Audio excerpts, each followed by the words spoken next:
E olha, com essa estabilidade geopolítica que a gente tem acompanhado, os investidores buscam por portos seguros para os seus investimentos. Nessa sexta-feira, o ouro continua em alta, está próximo do patamar de US$ 5.000 por onça Troy. Para a gente repercutir essa valorização do ouro, eu converso agora com Gustavo Trota, sócio da Valor Investimentos. Gustavo, seja muito bem-vindo e boa tarde. Boa tarde, Vitor. Tudo bem? Tudo certo. Obrigado por aceitar nosso convite. Eu queria Eu que começar dando uma agradeço. olhadinha aqui, Gustavo, exatamente nessa valorização. Hoje nós temos um ganho diários dos principais contratos de ouro, uma valorização de 1,42%, US$ 4.983 é o que vale a onça Troy. Até onde a gente pode ver esses contratos de ouro se valorizarem, Gustavo? Exatamente, Vitor. Acho que você começou essa reportagem com um ponto super importante, né? Essa incerteza global que existe perante ao mundo no momento.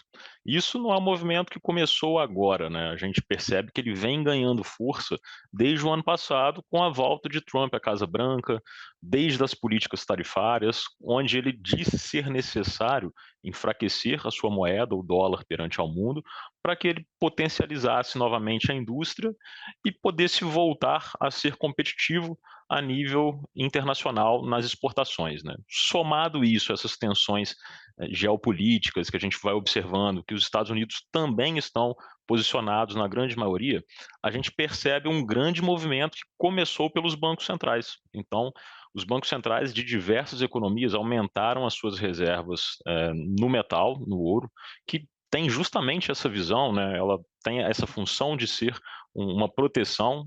Alguns analistas, até para trazer uma analogia a um cenário mais do dia a dia, eles dizem que o ouro é como se fosse um airbag dentro da sua carteira, né? Você não compra um carro esperando batê-lo, mas ele precisa estar lá quando esse cenário acontece.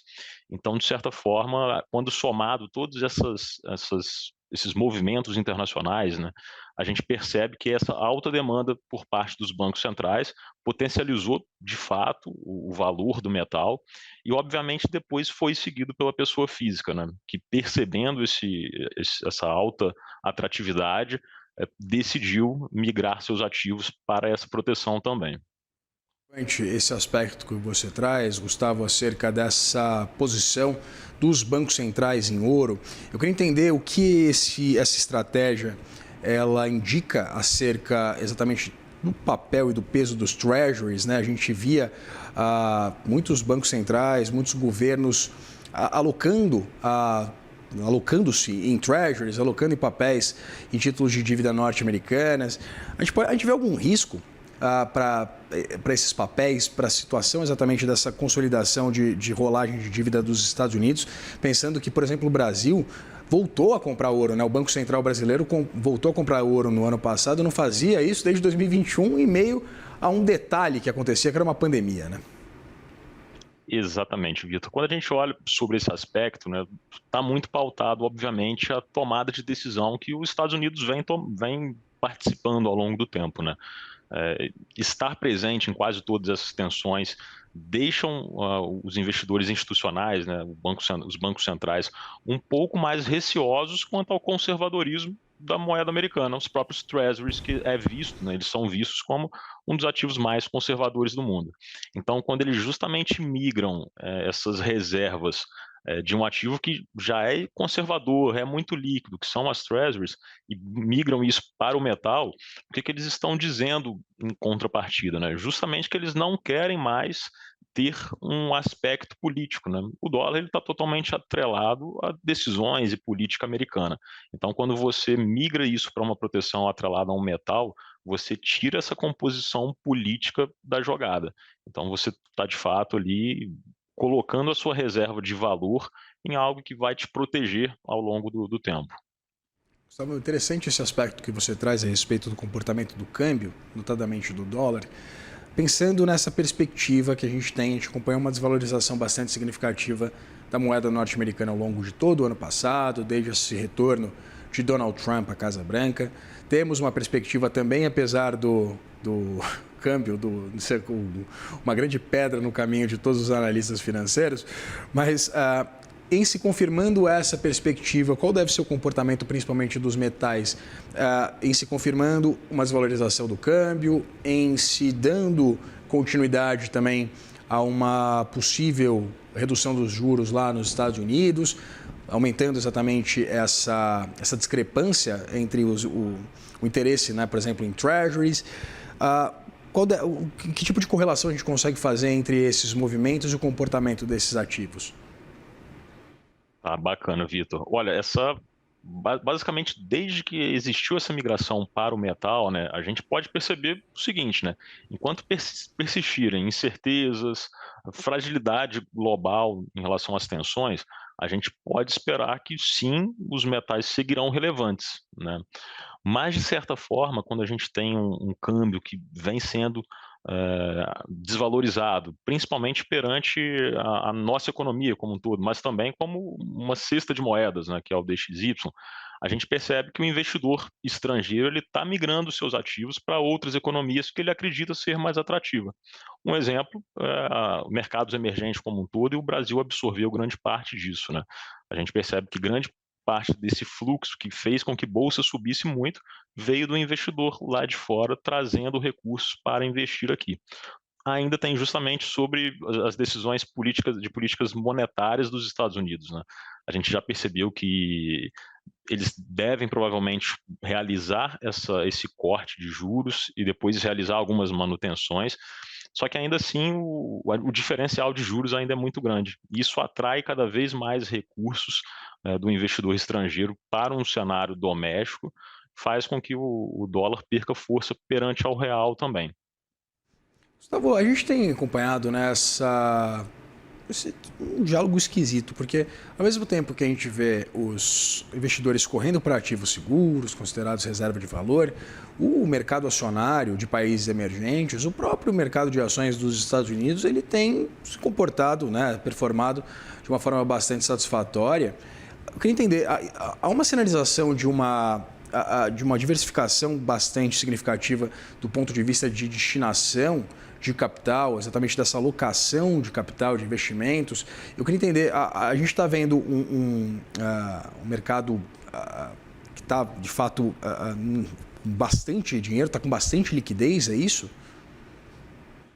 Olha, é interessante isso, Vitor, porque a gente enxerga hoje cenários diferentes para os mercados diferentes também, né? Os Estados Unidos ele deixou de ser uma indústria tradicional há muito tempo. Hoje, mais de 50% da sua composição do S&P, por exemplo, estão ligados a empresas de tecnologia que atuam a nível global, então a sua receita também é globalizada.